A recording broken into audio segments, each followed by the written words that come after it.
उपाध्यक्ष महोदय, वित्त मंत्री को देश की आर्थिक स्थिति और निर्धनता के संबंध में जितनी जानकारी प्राप्त होती है, उतनी किसी अन्य मंत्री को संभव नहीं होती।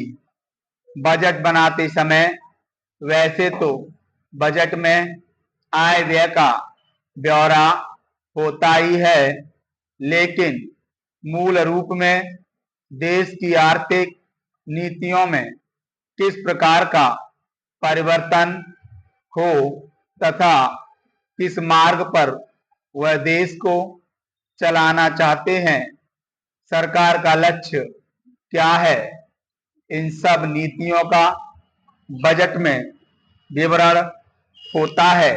हमारे वित्त मंत्री चाहे जिस पद पर भी रहे हों, चाहे वे मुख्यमंत्री रहे हों या केंद्रीय सरकार में रहे हों, उन्होंने शानदार काम किया। जिस समय उन्होंने बजट प्रस्तुत किया, उस समय देश को और विशेष रूप से गरीबों को उनसे बहुत सी आशाएं थीं। देश में लगभग 6 लाख गांव हैं। उनमें जो बेरोजगारी है, गरीबी है, उसके संबंध में देश की जनता को उनसे बड़ी आशाएं थीं और जनता देखना चाहती थी कि इस अवसर पर सरकारी नीतियों के द्वारा देश को वे क्या मार्गदर्शन देना चाहते हैं। इस दृष्टि से 3 महत्वपूर्ण बातें इस समय देश के सामने थी।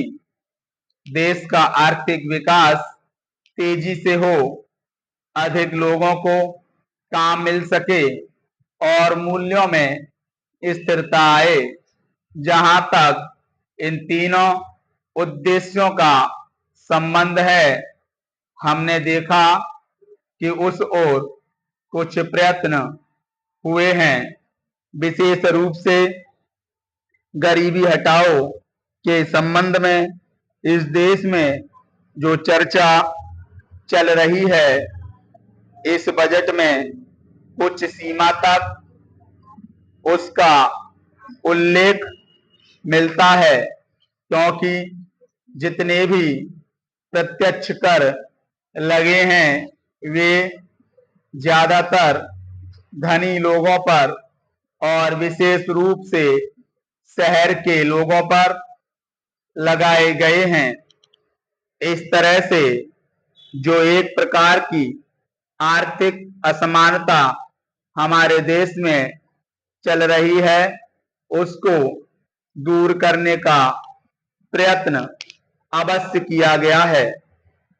लगभग 5 दशक पूर्व जब हमारा देश स्वतंत्र हुआ था, उस समय देश में जितने सरकारी कर्मचारी थे, वे ऐसा समझ बैठे थे कि अब तक देश में जिस तरह से अंग्रेजों का प्रशासन चल रहा था, उस तरह से काम नहीं चलेगा, क्योंकि कांग्रेस के जो नए लोग आए थे, जो मंत्री बने थे, वे लोग धन के मामले में त्यागी आदमी हैं। धन से उनको मोह नहीं है, लेकिन बाद में उन्होंने देखा कि हमारे मंत्री लोग भी उसी तरह से शानदार जीवन पसंद करने लग गए हैं, जिस तरह से अंग्रेज करते थे।